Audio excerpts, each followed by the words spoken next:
Sobra ka ng bat! Tama ka! Paano mo nagawa ipahamak yung kapatid mo? Ha?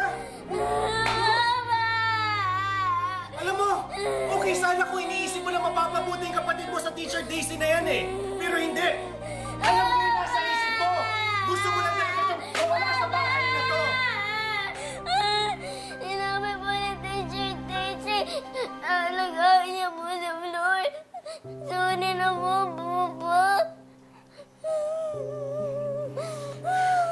Lisa, when will you ever realize na kahit na anong gawin mo, permanente na sa buhay natin si Flor?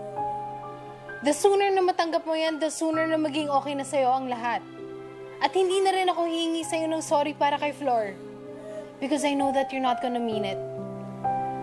At lalo lang madadagdagan yung mga kasalanan mo.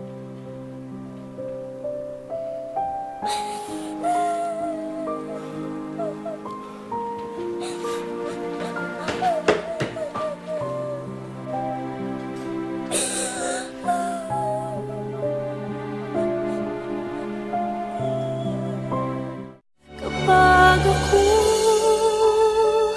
ay nagmahal, ang lahat ng ito'y